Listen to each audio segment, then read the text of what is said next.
Are we sitting comfortably? Okay.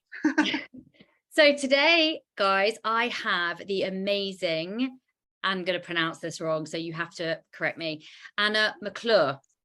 No, you got it. Yeah. You got It's like with such an English, such a British accent, it doesn't kind of have quite the same ring to it. Anna McClure. So Anna has agreed to talk to us, which is brilliant. Anna has over 17 years experience working with young children. So we've got nearly 2 decades of case studies to pull on. Anna is an early years consultant and researcher, and she's a play therapist. So we are going to jump in and ask Anna some questions that will kind of bring some clarity to us and give us a deeper understanding of our kids' brains, which is what we're all kind of looking to understand our children more and more. So hi, Anna. Thank you so much for joining us today.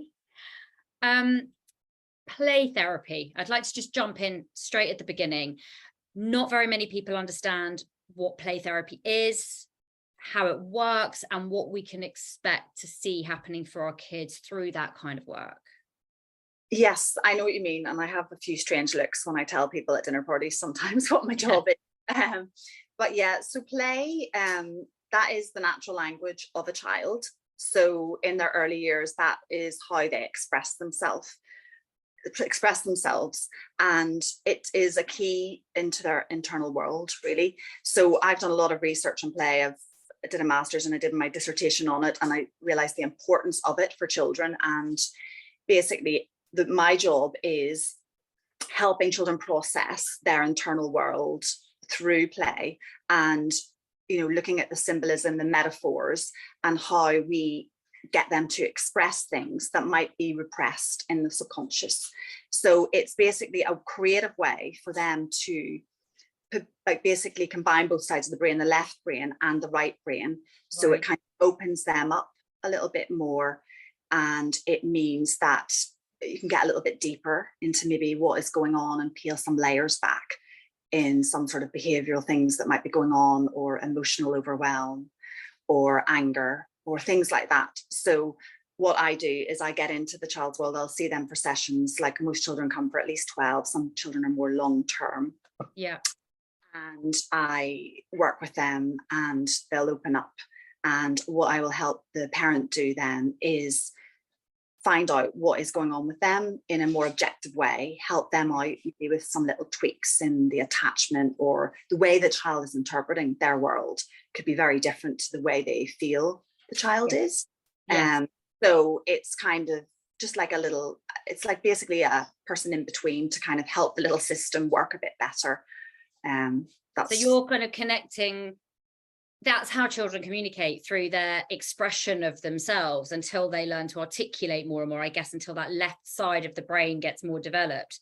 This is how they're communicating. And so you're helping to kind of, I guess, bridge that communication between what we're seeing in front of us and what it actually means. Yes, exactly. And it gives them a kind of, sometimes you might not be very sure what's going on, but it's like a subconscious release for them.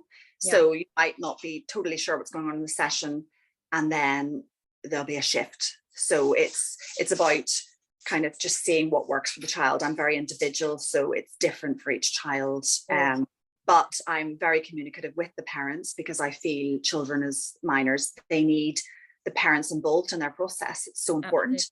So I obviously don't give away confidential things that the child might have told me, but I will interpret it in a way that the parent might find helpful. Yeah. And it might give reassurance as well sometimes, and just help them make their world a little bit easier, and maybe the triggers between the parents a little bit less. Definitely for the parents to be triggered a little bit less. I think what I see very often is parents struggling with what is very normal childhood behavior, depending on where we are in a developmental process. But I spoke about this in an interview I did recently with an psychologist author called Tara Porter, and we were talking about the importance of kind of the developmental process of play. Like, we need to act like children in order to become adults, right? That's kind of just part of the process of life. And what I notice very much is that we fall into this kind of very rigid framework of trying to make our children behave like adults, for fear that if we let them behave like children, they will stay children. And actually, from just even these like few minutes of listening to you talk, I'm thinking they must behave like children in order to understand their process internally enough to become adults. And so we're constantly kind of shutting kids down. We're asking 7-year-olds to sit still for hours at a time in class. We're asking them to repress this play nature, which means, from your perspective, are we asking our children to shut down this very expressive space that they have to be growing up and understand themselves? Well, exactly. And I also feel that when you're triggered with your child, or when anyone is triggered, you go back to a childlike state. So, Absolutely. that is, it's like, obviously more therapy you do potentially gets a bit better, but I think there's always this Achilles heel to go back to whatever state you might have frozen at, or there's been some sort of incident that was prominent in your childhood. So you're talking about you going back into your child, and then you've got your child and you're like, clash, trigger, what's happening? So the more I've actually understood childhood and child development, the more I've understood adults actually as well. And I can see when these triggers come in, and it makes me look at things with a less dramatic lens, if you know what I mean. So what do you think scares parents? What do you see? Because obviously you work with, you're 17 years. We've got nearly 20 years experience of working with the child and trying to kind of bridge that gap between child and parent and help them to understand where their child's at and what they need. And what do you see them get the most triggered about? Where is the strongest resistance? Like, obviously it will vary, but on the whole, what do you seem to find is the most triggering for parents? Well, I think parents, obviously, the love between a parent and a child is so intense. So if you're a deep feeling parent, you're going to worry with them. So if their anxieties are worrying, you're getting caught up in the intensity of their worries as well, which is one. Another one is the anger. So if there's an anger explosion, it's trying to control that and wanting it to change, when actually these are feelings that need released and the anger needs softened. Instead of thinking this is a bad behavioral response, it's usually a cry for help. And it's usually underneath the anger is pain or sadness or something the child needs to be supported upon. So they need to let it out to get to a point of actually being able, it's almost like digging for gold, isn't it? Let the anger out, and then underneath is the sadness, and that's where we can contain the child. Well, the challenge is being regulated and contained when your child kicks off, when you're so emotionally close to the child. So say a parent is overly attached, a bit of an enmeshed sort of attachment. That's one of the hardest things to kind of let go of the child, because you really feel the things with the child. Do you know what I mean? So it's about taking that sort of detaching with love with your child, really, where the love isn't too much as well. And understanding that you're not withdrawing love in that moment, you're actually holding space to really allow them to kind of build their own strength, their own internal strength, isn't it? Yeah, and it's empowering a child. So a lot of parents, and we were all parented more directively, I feel like I was anyhow in Ireland. So I feel that. What does directively, can you clarify? Well, directive is like telling them or telling them how to feel. Yeah. Where different children, you may have 3 children and they could be completely different, and they might need parented slightly differently. So basically, if you have to look at the child individually and see what is right for them. And but some you can't do when you're triggered. No, you can't do it. So it's 3 different systems. It's like a complex system, a family. So it is hard. It's difficult, to manage. And I do feel the more work the parent has done on themselves, or, is maybe naturally regulated, a bit more calm, but having that me time to regroup, then generally it's easier for them to have that space. Yeah, exactly. So it's something I'm going to share with the group, with you, and it kind of links into this idea of being directively parented, or even going further back to what I was saying about us not really kind of having a space to allow our children to be children and seeing it more as a negative, childish behavior, play as a negative. It's enough. We want them to grow up, and we want them to sit still, and we want them to be well behaved. We want them to get good grades. We want them to be the best in the football team. And none of it's just about natural kind of expression, and it's kind of supported to be pushing rather than being. And I think I come very much from that generation where that was really celebrated. We're shifting slightly now and exploring other areas, but as a result of being parented with less play, let's say, I really struggled with my kids when they were young to play with them and be in play. Mm-hmm. Everything had to be directed towards something. Everything had to have a function. And I felt quite lost. I felt almost detached from my children in those moments when I wanted to be playing with them and I didn't know how to be and how to connect. And what I'm hearing you say is that really it's through play. They're not asking anything of us. They just want us to be there. But through play, we can really get a deep understanding of their personality, what excites them, where they can focus for longer, what they're interested in, what's frustrating them, all these things. How can we help parents of our generation step into play with their kids? Like, what sort of things can we do to make play feel more natural for us so we can connect to our kids on a deeper level? I would let the child lead. So maybe like a few times a week or whatever you can maintain, maybe a regular sort of 15-20 minutes a week or whatever, just depends on how busy you are, and choose something that they like, or that that they're really passionate about, and kind of make it your little thing together and let them lead it. Yeah. Lead the play so they feel listened to, they feel heard, and you'll start kind of, if you really absorb what's going on with them, I think you'll start to learn a lot about your child and connect with your own playful sort of inside, your playful part of you. And even a child can be disciplined in a playful way. Like a lot of like meltdowns I understand there's lots of stresses, and it's easy for me to say as an objective person, but making the discipline a little bit more playful as well. Absolutely. Boundaries in a playful, less intense way, but still guiding them to the place that is also a really good way, to guide a child. Because when you get into these meltdowns, it's just anxiety or overwhelm, and it really doesn't do either any good. Yeah, well, I always say no one's listening, everyone's offline. The minute a child starts to lose their sense of self, that's never a time to step in and guide or try and take control of a situation, because they're not there.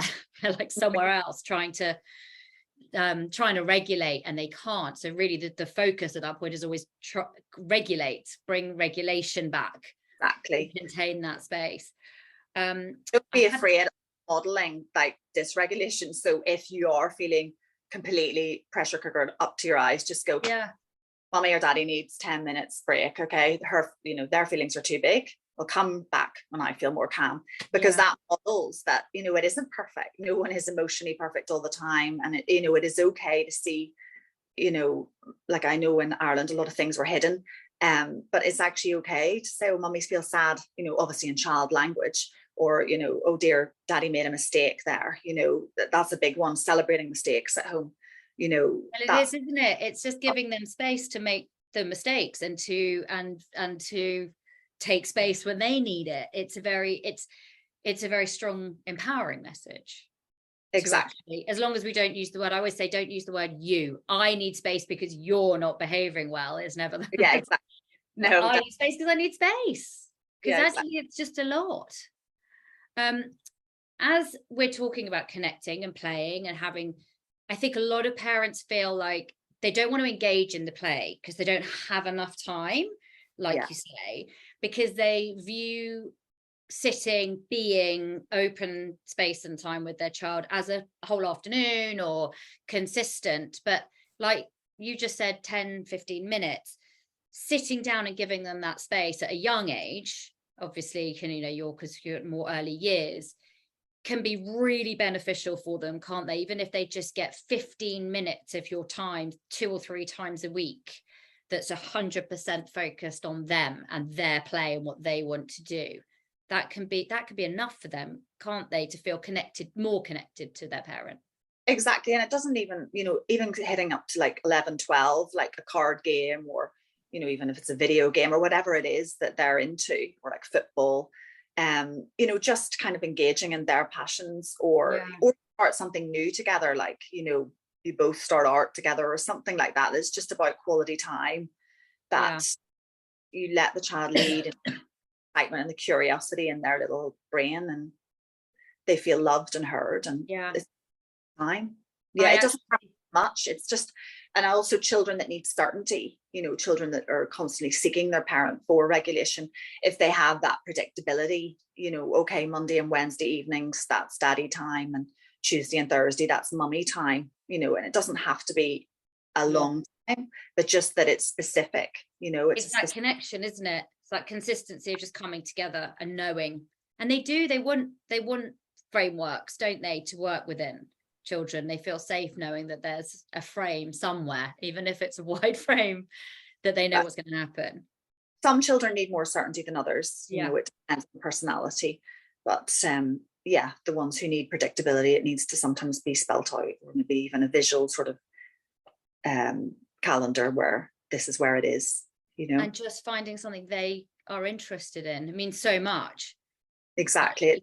And something I noticed, I read an article about it actually, and I noticed myself do it, this is a little while back, is we're very quick to dismiss our children's interests if they don't kind of fit in with what's culturally acceptable. And I mean, the big overarching umbrella of fear today is our kids and their screens, right? Mm-hmm. And our kids are interested in their screens, whether it's playing on their iPads, whether it's learning games, whether it's FIFA, whether it's Fortnite if they're a little bit older, whether it's TikTok if they're older, they are interested. It's something, whether we agree with it or not, whether we're worried it's too much time or not, they're interested in it. And every time we're telling them, get off that screen, it's, oh, you're playing that again.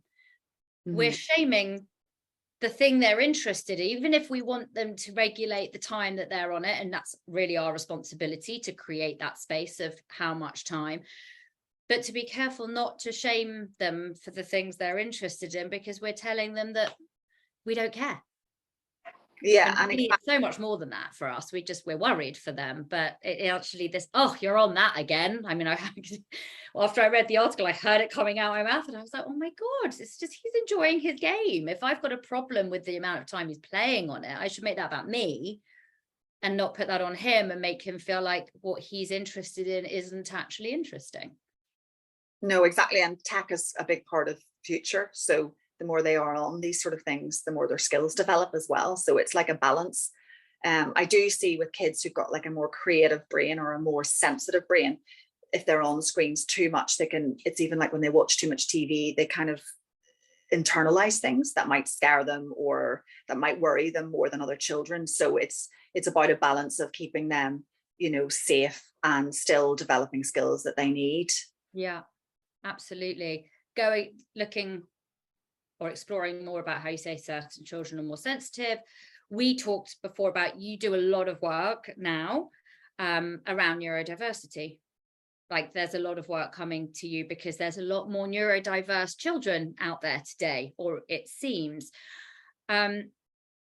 This might be slightly controversial, but it does seem like neurodiversity is becoming a new normal. So what I'm seeing and hearing and reading and watching is, seems like it seems to me that actually that those that are not neurodiverse are the anomaly, and those that are neurodiverse are becoming the majority.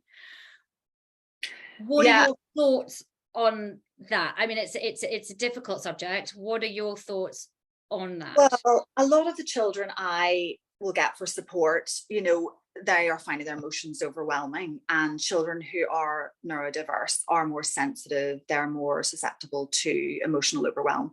So those are the sort of children I'm seeing, unless they've been through a major life event like a bereavement or a divorce with parents. So I am seeing obviously that in a majority. So it is hard to know, is it, becoming the normal, or is it, we're in London as well, which is kind of more open to mental health, a bit like America, is this everywhere, or is it just London? Yeah. But I'm seeing it a bit in Dublin when I go home with my sister and her friends and things like that. Like there could be a bit of a overdiagnosis with, I'm borderline autistic, I'm borderline ADHD, things like that, where there doesn't need to be a label. Sometimes parents want a label to make them feel better, or to make them feel that understand their child more. But at the end of the day, the label doesn't really matter. It is just about getting tools to help them manage their life. Whether this neurodiversity, it's a scale. And, I'm sure we can all say we're borderline something, some traits of it. When you look through the list, the more kids I deal with who have been diagnosed with things, and then I look at it, the more I'm like, oh my goodness, I could be everything, so I'm all of it. Yeah, exactly. About not overanalyzing it. And there are, like, Elon Musk, who's got such a big presence, he's come out and said he's Asperger's, and it makes your brain like think of things in a different way. You can hyper focus on passions or your career. If you're, say, ADHD or autistic, those sort of brains, they get obsessive a bit more, so it can make them very successful. It can also make them think out of the box, more creative. But I don't necessarily think it always needs a label. It can be maybe just a creative child, a very creative, sensitive child. But yes, there is definitely, and I think lockdown really made things bubble to the surface for parents. So they were seeing them teaching their children everything, and they thought their own issues came up. Everyone's issues like bubble to the surface. So there's been more of this thinking, oh, my child has got things going on or whatever. But the bottom line is you just have to find ways to manage it and tools to make life easier. And quite often a lot of it is sensory overload as well, which sensory overload can be linked to autism or ADHD, but it's also it's how we live. Exactly. Everyone has it. We're totally overloaded, aren't we? Yeah, well, the bright lights and the noise in London, or if you're in the country and you're more chilled with less around, I mean, it's just normal, that, there's a difference in your kind of energy in different places. Well, we've got, like you say, the bright lights of London. We've got children going to school all day, then they're doing extracurricular activities, and they've got stuff on the weekends. I think people, and you might disagree with me, but people don't take into account, or we don't take into account generally, how connected our children are to us, right? How they feed off our energy. And so we're living crazy lifestyles. We're running from one place to another. We're trying to, work or look after, 2, 3, 4 children, manage homes, look after family, look after elderly parents, be around for the kids. Our frequency is up here, and then our children's frequency is up here, kind of as a result, plus screens, plus TV, plus all of this. And it can get lost, can't it, that this overstimulation that our children are experiencing isn't always a problem that needs to be diagnosed. It can often be possibly a lot of lifestyle as well. And even if there is a neurodiverse diagnosis, that can be managed quite well with lifestyle changes. Exactly. And children like that do need a little bit more downtime.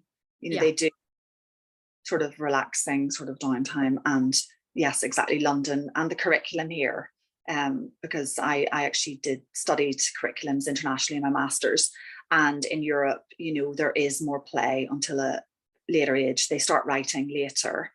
And, here they write very young. The private school system also, it's very intense, especially, with all these 7 and 8+ sort of exams coming up. So they're pushed young in a kind of traditional way. So England is still quite traditional in some of the mindsets and the education, which is no one's fault. It's just the way it is. It's the cultural sort of institutions. It's just the way it is, and what people are used to. But some children that are neurodiverse maybe need a more active sort of curriculum, which when children are aiming for these 8+, 7+, 11+ exams, it's not really the preparation for that, because the exams they do are quite traditional.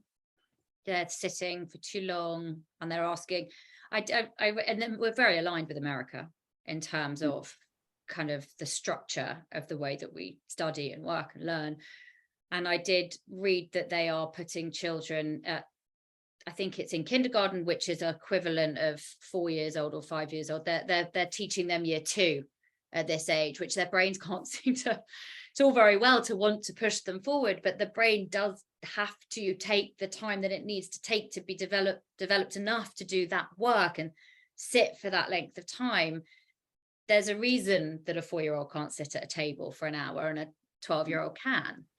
it is just about brain development. It's not about tying their feet to the chair, isn't it?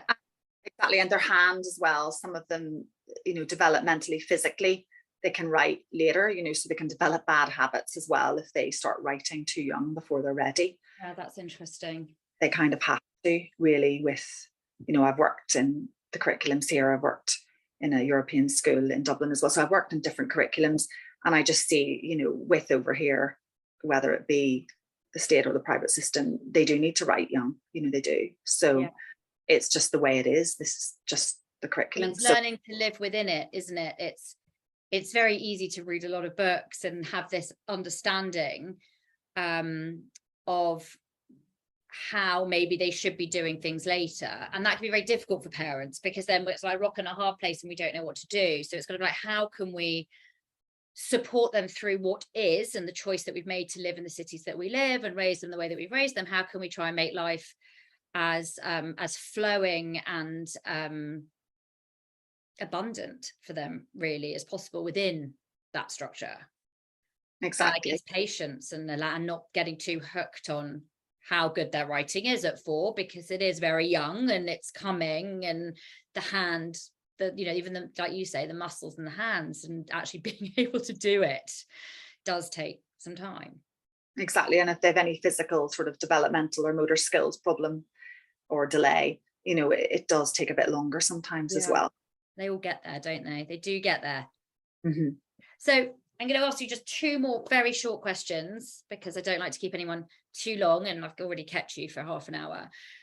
What would you say, from your perspective, is that what you're seeing as the key issues for children? So your kids, what would you say is the thing that is creating the most worry and concern for them? What pops up the most? And I'm sure it's changed in 17 years. So that's kind of why, where are we now? What do you notice now? Well, what I'm brought to quite a lot is separation anxiety from parents. So kind of the difficulty in regulating independently. So say a child is very overly attached to the parent, potentially in the parent's bed sometimes, things like that in the night. Then they go into school and then they don't have that parent. Right. So, can you still see me there? Yeah, sorry. Got you back. Yeah, sorry. So it's the independence to regulate and self-soothe themselves is basically, I would say, one of the main things that I work with, trying to help children. And how can parents help that? How can parents help with that? Well, I think it is about, stepping back, detaching with love, not trying to fix it when they're in the overwhelm. So, stepping back, detaching, helping them with skills, modeling. Obviously, when they're younger, they will need kind of co-regulation, where you're connecting with them until they become more independent. And there can be times when older children need that as well, when they're going through rough patches. But it's about the ability to self-soothe or go and do some tools independently. Then that'll help them when they're in the class. They're not as dependent on the teacher as well, because the teacher obviously has many kids in the class. So if a child is quite needy in terms of needing regulation, it's hard for the child, Yeah. So it can actually making life too easy. Maybe I'm saying that the wrong way, but actually we just think, I just want to make it as comfortable as possible. It actually can be emotionally damaging for them on another side, because they can't get that need met elsewhere when they go out into the real world. So it's like, we just want to wrap them in cotton wool and make them as comfortable as possible, but actually in doing that we make life more uncomfortable for them. So helping them be in the difficulty of whatever situation it is, whether it's needing to be around a parent, or separation anxiety, whether it's issues with friends, whether it's worries about school, it's being in it with them to help them process it and be resilient with it, rather than fixing it and taking it away. Exactly. And perfectionism, I suppose, is another one. Yeah. Where they're worried about making mistakes and taking risks. And I suppose that's another one, where parents might be doing a little bit too much directive or showing them what to do, where they're not, having the ability to make the mistakes, learning from it and moving on. And then they kind of worry about getting told off as well. So, there's a constant fear of getting told off, and there's a worry about making mistakes. So parents kind of celebrating mistakes, being less perfect themselves and being explicit about that at home. Yeah. Less expectation, just try your best rather than the end result, the results aren't good. Like, obviously you want the child to try their best, but it's more like cheerleading them in the process, Right. and praising for the process rather than the end result. So yeah, perfectionism, definitely a fear of getting told off, separation anxiety, and then I would say overanalyzing and anxiety. So I have a lot of children who are highly intelligent, so cognitively more advanced than their peers, kind of wise souls really for their age. And because of that, then their imagination will overanalyze worries or situations in life. And I don't think COVID has helped with that. I think it's made it worse for some kids, because obviously there's a lot going on. They listen about the war, they listen about the Queen dying, they listen about worldly things, and it makes them spiral about other things in their life. So it's that cognitive, the support with processing the cognitive sort of worries at an emotional level, or thought stopping that and not making them go down the rabbit hole. So it's about getting into what are their triggers, helping them detach from the triggers slightly, and making sense that it's their brain, that it's not, them. And it's not real. It's a thought loop that they've got into. Well, there are, obviously some of these fears are real, but it's about, helping them still live in the present and not worry about the future or about the world and things that haven't already happened. So about detaching from that slightly, seeing it's a reaction, and trying to get them back into their body to relax and live life right now. Yeah. I mean, this was something I did a workshop on recently, this idea that we're very quick as parents. Oh, don't worry about it. We don't want them to worry. So we say, don't worry about it. Don't think about it. Do something else. And actually that can intensify because there's nowhere for it to go, rather than exploring what's going on and finding tools to manage themselves, because there's then a space for it, rather than it kind of continuing. Yeah. And it is about not indulging it either, because there are some children that are highly intelligent that will constantly ask questions, constantly go down the rabbit hole, and that negative thinking needs to be bounced as well. So it's boundarying that too. So it's kind of a balance. It's all a balance, isn't it? It's like a dance. Yeah, exactly. Anna, would you be comfortable for people to contact you? Obviously they'll come through me if anyone's watching this and they're like, because a lot of people need support for their kids. They don't just need support for them as parents. So if anyone is watching this and they're thinking, I would really love to get in touch with Anna and have her support me, or at least have a conversation with her about my child and where they're at and how I can help them, can they contact you through me? Yes, no, that's no worries. Yeah. Okay. Well, I've definitely kept you long enough. So thank you so much. That was fascinating. I could talk to you for hours, but I won't. And I hope all of you have enjoyed it, listening to us today. Thank you, Anna. Thank you so much. No, thanks, Amy, for having me. Thank you. It's a pleasure. Anytime.